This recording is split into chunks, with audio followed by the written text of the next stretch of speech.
Studio yes news కి స్వాగతం. వార్తల ముందుగా ముఖ్యాంశాలు. రాష్ట్రంలో రెడ్ బుక్ రాజ్యాంగం నడుస్తోంది. ధ్వజమెత్తిన మాజీ సీఎం జగన్మోహన్ రెడ్డి.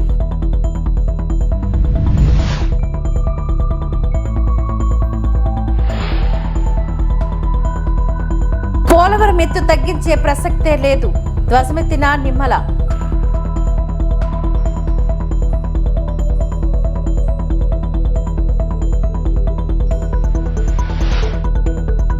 గురుకుల స్కూల్ ఫుడ్ పాయిజనింగ్ వెనుక ఆర్ఎస్ ప్రవీణ్ కుమార్ హస్తం ఆరోపించిన కొండా సురేఖ. రాష్ట్రంలో చంద్రబాబు పాలనలో ఒక క్రమ పద్ధతిలో వ్యవస్థల నిర్వీర్యం జరుగుతోంది అంటూ వైఎస్ఆర్సీపీ అధినేత మాజీ ముఖ్యమంత్రి వైఎస్ జగన్మోహన్ రెడ్డి అన్నారు. మోసమే పరమావధిగా ఉన్న వాళ్లను ప్రజలు ఏం చేస్తారో మనం వచ్చే ఎన్నికల్లో చూస్తామని అన్నారు ఆయన. తాడేపల్లిలోని ఉమ్మడి కృష్ణా నేతలతో తాజా రాజకీయాలు, పార్టీ బలోపేతంపై దిశానిర్దేశం చేశారాయన. రాష్ట్రంలోని రెడ్ బుక్ రాజ్యాంగం నడుస్తోందని, వ్యవస్థలన్నీ కుప్పకూలిపోయిన పరిస్థితి కనిపిస్తోందని ఎద్దేవా చేశారు. దొంగ కేసులు పెడుతున్నారని అన్నారు. ప్రభుత్వాన్ని ఎవరైనా విమర్శిస్తూ పోస్టింగులు పెట్టినా, ఫార్వర్డ్ చేసినా కూడా కేసులు పెడుతున్నారు. ప్రశ్నించే గొంతులను అణిచివేయాలని చూస్తున్నారని ఆరోపించారు. మనకు అబద్ధాలు చెప్పడం చేత కాదు, మన పాలనలో చక్కగా బటన్ను నొక్కాం కాబట్టి చంద్రబాబు కూడా చేస్తాడేమోనని ప్రజలు ఆశపడ్డారు. కానీ 6 నెలలు తిరక్క మునిపే వాస్తవం అర్థమైంది. మన ప్రభుత్వానికి, చంద్రబాబు నాయుడు ప్రభుత్వానికి ప్రజలు పోల్చి చూస్తున్నారు. ప్రతి ఇంట్లో దీనిపై చర్చ జరుగుతోందని అన్నారు. ఈరోజు ఎక్కడ చూసినా కూడా ఈరోజు రెడ్ బుక్ రాజ్యాంగం జరుగుతూ ఉంది. ఎక్కడ చూసినా కూడా ప్రజలకు మంచి చేశాం కాబట్టి ప్రజల దగ్గరికి వెళ్ళి మాకు ఓటు వేయండి అని అడిగే పరిస్థితి ఎక్కడా కూడా తెలుగుదేశం పార్టీకి లేదు. ఈరోజు ఎక్కడ చూసినా కూడా వ్యవస్థలన్నీ కూడా కుప్పకూలిపోయిన పరిస్థితులు కనిపిస్తూ ఉన్నాయి. మన ప్రభుత్వం చంద్రబాబు నాయుడు గారి ప్రభుత్వానికి మధ్య కంపారిజన్ను ప్రతి ఇంట్లో కూడా వెంటనే ఇప్పటికీ చర్చ మొదలైంది. మన ప్రభుత్వ హయాంలో ఎలా ఉండేది, ఈరోజు చంద్రబాబు నాయుడు గవర్నమెంట్ వచ్చిన తర్వాత ఈ 6 నెలల కాలంలో ప్రభుత్వం ఎలా పనిచేస్తూ ఉంది అన్నది ప్రతి ఇంట్లో కూడా ఇప్పటికే చర్చ మొదలైంది.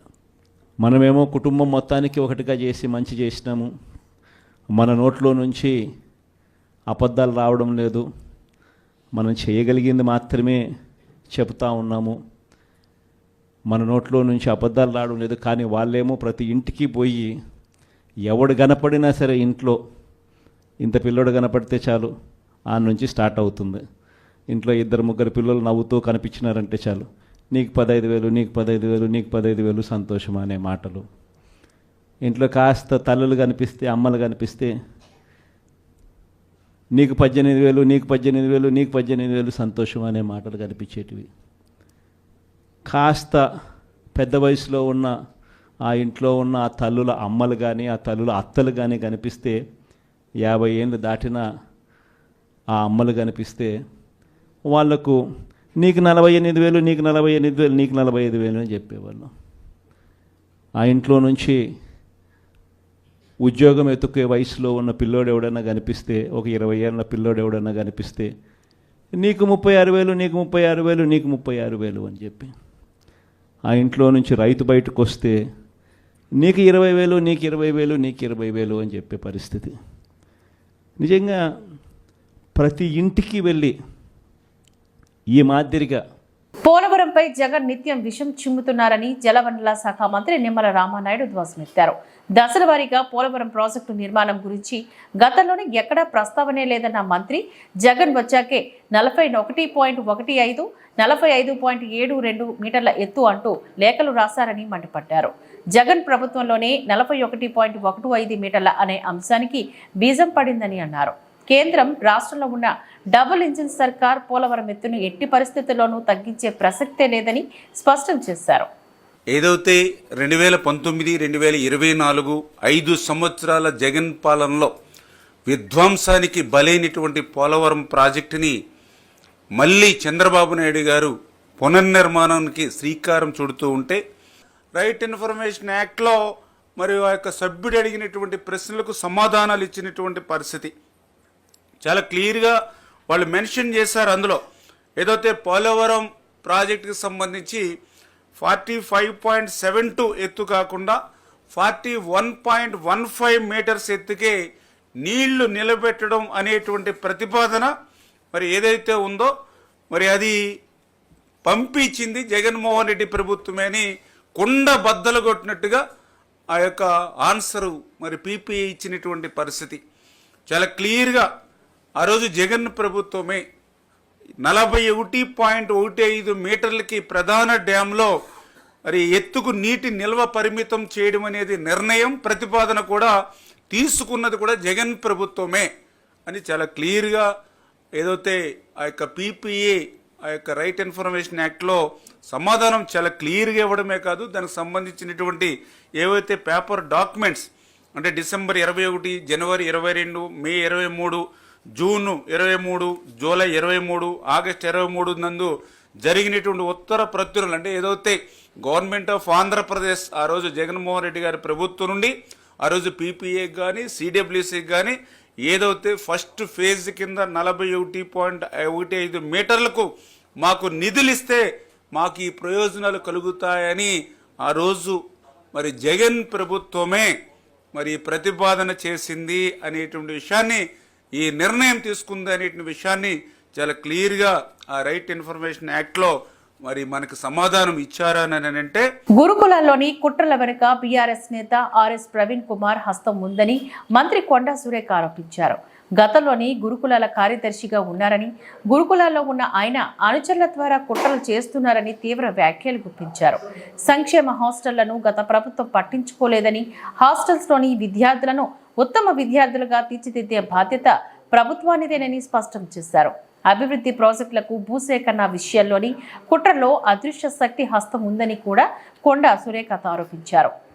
ముందుకు తీసుకుపోవాల్సిన బాధ్యత ప్రభుత్వాన్ని, కానీ గత ప్రభుత్వంలో టిఆర్ఎస్ గవర్నమెంట్ ఏ ఒక్కరోజు కూడా గురుకుల ఆశ్రమ పాఠశాలల్లో ఎస్సీ ఎస్టీ బీసీ మైనారిటీ ఏ పాఠశాలల్లో కూడా ఒక్కరోజు కూడా వాళ్ళు వెళ్ళి ఏ విధంగా పిల్లలు ఉన్నారు, వాళ్ళ భోజన సదుపాయాలు ఎలా ఉన్నాయి, వాళ్ళకు కనీస వసతులు ఉన్నాయా లేవా, మరి వాళ్లకు విద్యా విధానం ఏ విధంగా ఉంది అని పరిశీలించినటువంటి సందర్భాలు అసలు లేవు. ఇక మరణించిన విషయం ఈరోజు మా గవర్నమెంట్ వచ్చినాక ఈ ఒకటే ఇన్సిడెంట్స్ జరిగింది. అది చాలా బాధాకరం. ఎవరి పిల్లలైనా పిల్లలే. ఆ అమ్మాయి చనిపోవడం మేము బాధతోటే ఈరోజు ప్రెస్ మీట్ పెడతా ఉన్నాం. మరి అమ్మాయిని బతికించాలి, శతవిధాల ప్రయత్నం చేశాము. అక్కడ వాళ్ళు మ్యాక్స్ కేర్లో జాయిన్ చేయమంటే మంచిర్యాలలో మ్యాక్స్ కేర్లో చేశాము. ఆ తర్వాత వాళ్ళు షిఫ్ట్ చేయండి అంటే వెంటనే నిమ్స్కు షిఫ్ట్ చేశాము.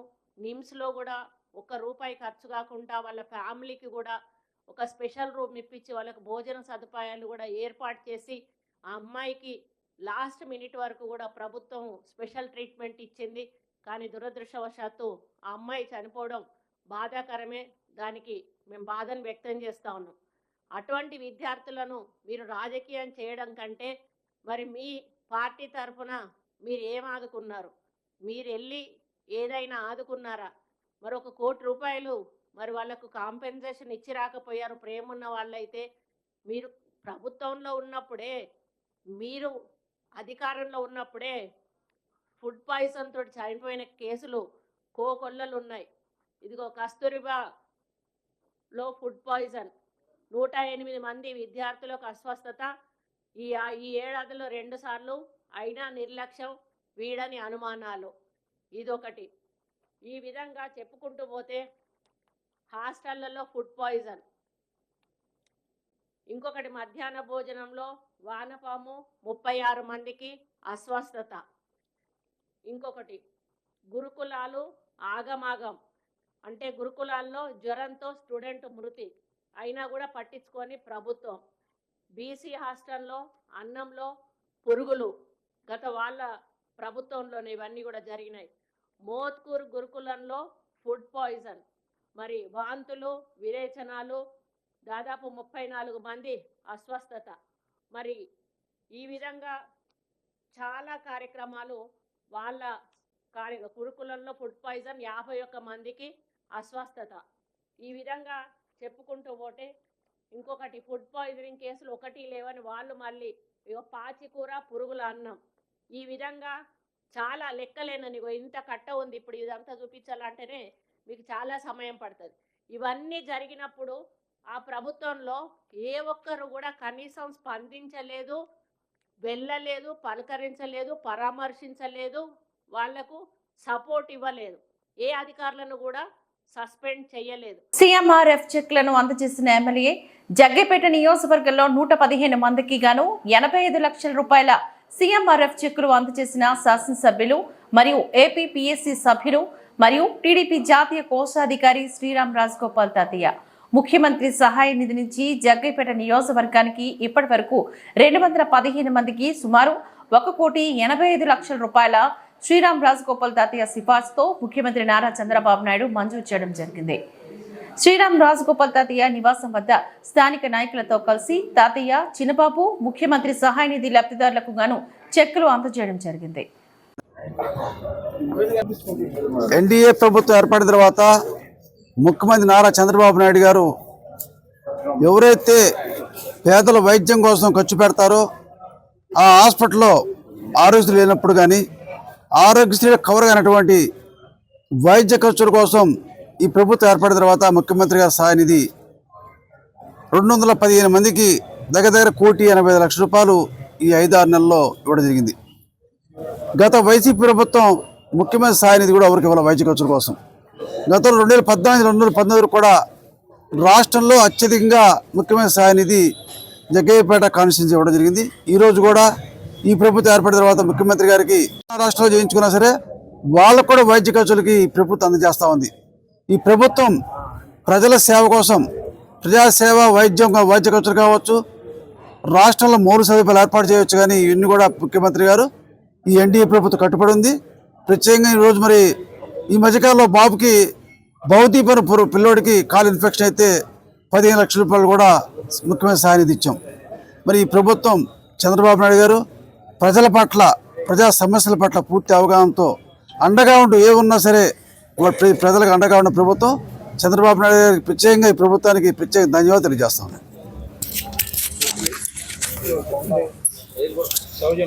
మాజీ ఎమ్మెల్యే చెవిరెడ్డి భాస్కర్ రెడ్డి తన రాజకీయ ఉనికి కోసం మారాటపడుతూ స్త్రీలంటే విలువ లేకుండా అసత్య ప్రచారాలు చేస్తున్నారు అని చంద్రగిరి శాసనసభ్యులు పులవర్తి నాని మండిపడ్డారు.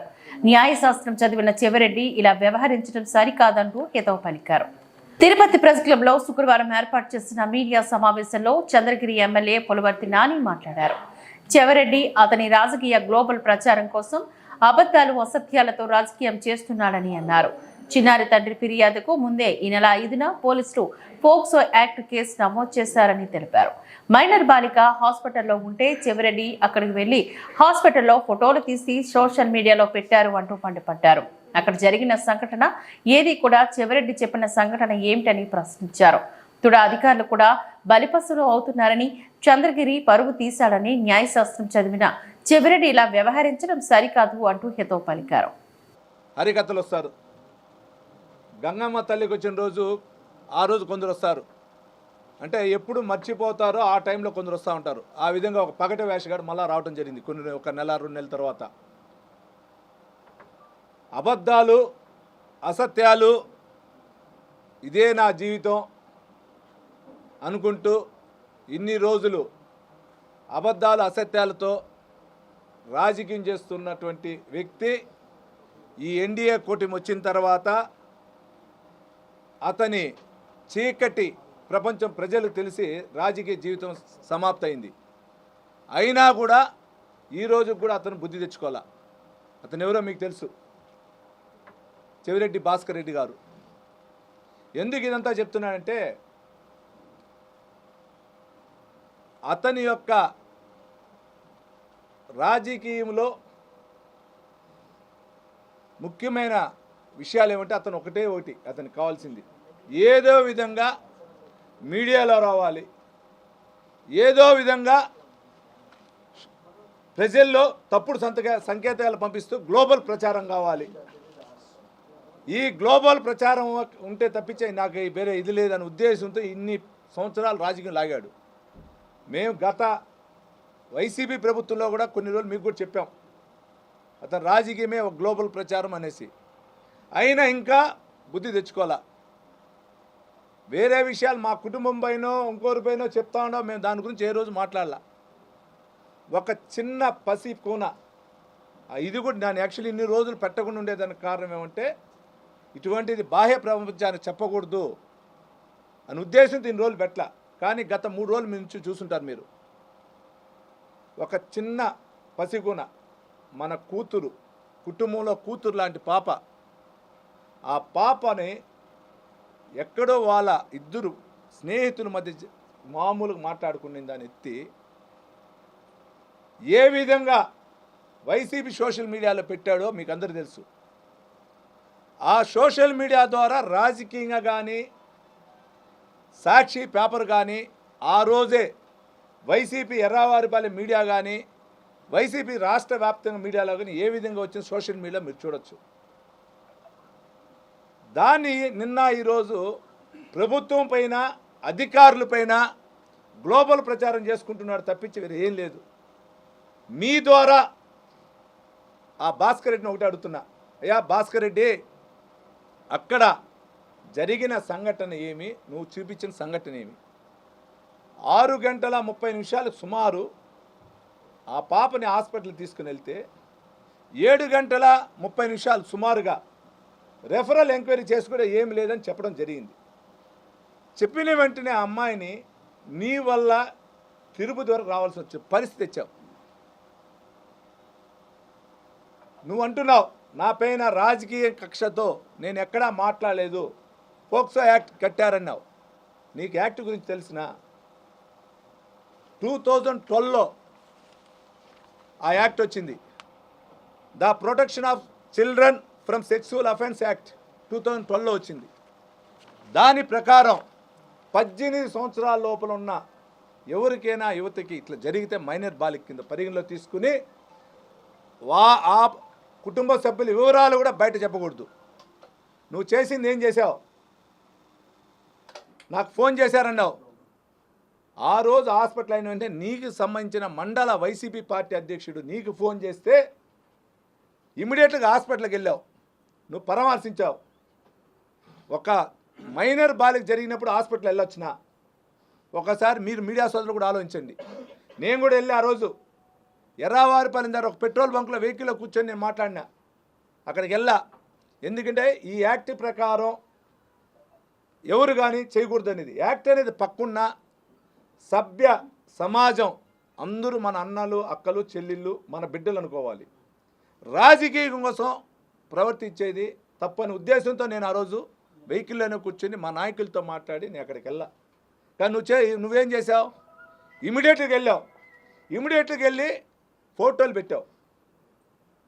ఒక హాస్పిటల్లో ఉండే ఒక చిన్న మైనర్ బాలిక, ఒక దళిత బాలిక, అది ఎవరైనా ఉండండి, ఒక మైనర్ బాలిక నీ సోషల్ మీడియాలో పెట్టొచ్చునా? ఈ విధంగా పెట్టి ఈరోజు నేను నీతి ఫస్ట్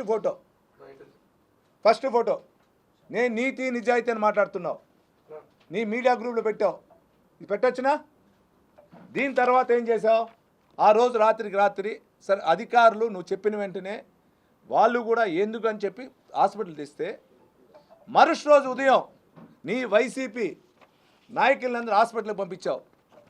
వైసీపీ పెద్ద శేష వాహనం పైన పరమపద వైకుంఠనాథుని అలంకారంలో సిరుల తల్లి తిరుచానూరు శ్రీ పద్మావతి అమ్మవారి కార్తీక బ్రహ్మోత్సవాల్లో 2వ రోజైన శుక్రవారం ఉదయం 7 తలలు గల పెద్ద శేష వాహనంపై పరమపద వైకుంఠనాథుని అలంకారంలో అమ్మవారు భక్తులకు అభయమిచ్చారు. అశ్వాలు, వృషభాలు, గజాలు ముందు కదులుతూ ఉండగా మంగళ వాయిద్యాలు, భక్తుల కోలాటాలు, చెక్క భజనల నడుమ అమ్మవారు మాడవీధుల్లో భక్తులకు దివ్య దర్శనాన్ని ఇచ్చారు. అడుగడుగున భక్తులు కొబ్బరికాయలు, కర్పూర హారతులు సమర్పించి అమ్మవారిని సేవించుకున్నారు. లేక అర్హులైనటువంటి వారికి గజాంతమైనటువంటి ఐశ్వర్యాన్ని అందించగలిగేటటువంటి అఖిలాండకోటి బ్రహ్మాండ నాయకి శ్రీ పద్మావతీదేవి విశేషంగా ఈనాడు పెద్ద శేష వాహనాన్ని అధిరోహించి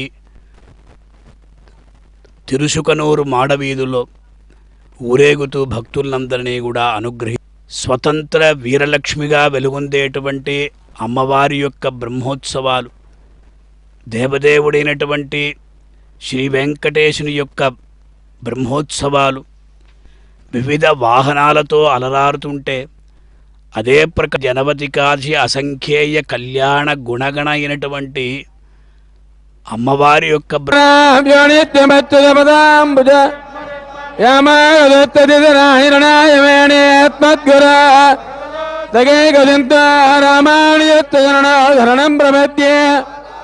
అమ్మవారికి అంటే తయా సహాసీనం అనంతభోగిని అని చెప్పిన రీతిగా భగవంతుడు శ్రీదేవితో పాటు మహాలక్ష్మితో పాటు అక్కడ వేంచేసి ఉంటాడు. తయా సహాసీనం సంప్రదాయం. అందువల్ల ముఖ్యంగా ఈనాడు మనకు తిరుచానూరులో జరిగేటువంటి దివ్య నవ్య భవ్య బ్రహ్మోత్సవాల్లో 2వ రోజు పద్మావతీదేవి పత్తి ఈశ్వరాయ నివేదితమని చెప్పిన రీతిగా మన యొక్క కరణ కళేబరములు అన్నీ కూడా ఆ భగవంతునికే సమర్పించాలి. చితచిద్విశిష్టం బ్రహ్మ ఏకమేవ తత్వపరి సిద్ధాంతం.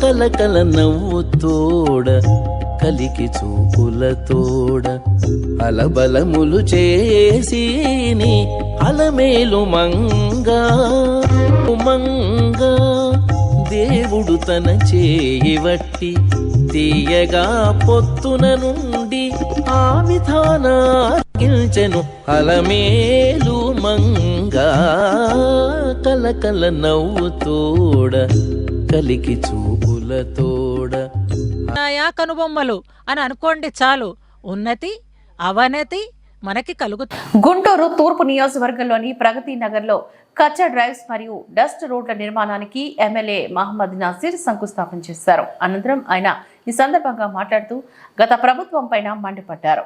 గత పాలనలోని కొత్తగా ఏర్పడిన అనేక కాలనీలో సరైన మౌలిక వస్తువులు లేక ప్రజలు ఇబ్బందులు పడ్డారని పేర్కొన్నారు. కూటమి ప్రభుత్వం అధికారంలోకి వచ్చినప్పటి నుంచి ప్రజలకు కావాల్సిన మౌలిక వస్తువులు ఏర్పాట్లు చేయాలనే లక్ష్యంగా పనిచేస్తోందని తెలిపారు. కచ్చా డ్రైవ్స్, మంచినీటి సదుపాయంతో పాటు వీధి దీపాలను ఈ ప్రాంతంలో ఏర్పాట్లు చేయబోతున్నామని వెల్లడించారు. రానున్న కాలంలో గుంటూరు తూర్పు నియోజకవర్గాన్ని సమస్య లేని నియోజకవర్గంగా అభివృద్ధి చేస్తాను అంటూ స్పష్టం చేశారు. ఈ కార్యక్రమంలో కార్పొరేటర్ అశోక్తో పాటు టీడీపీ నేతలు తదితరులు పాల్గొన్నారు.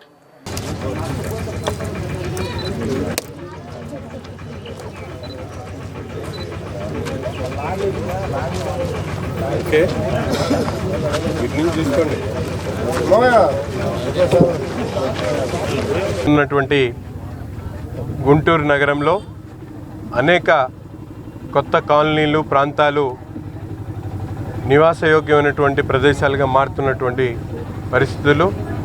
అందుకని నగరంలో ముఖ్యంగా గత 5 సంవత్సరాల్లో కొత్తగా ఏర్పడినటువంటి ఏ కాలనీలో కూడా కనీస మౌలిక వసతులు లేక ప్రజలు అనేక రకాలుగా ఇబ్బందులు పడుతున్నటువంటి పరిస్థితులు ఉన్నాయి.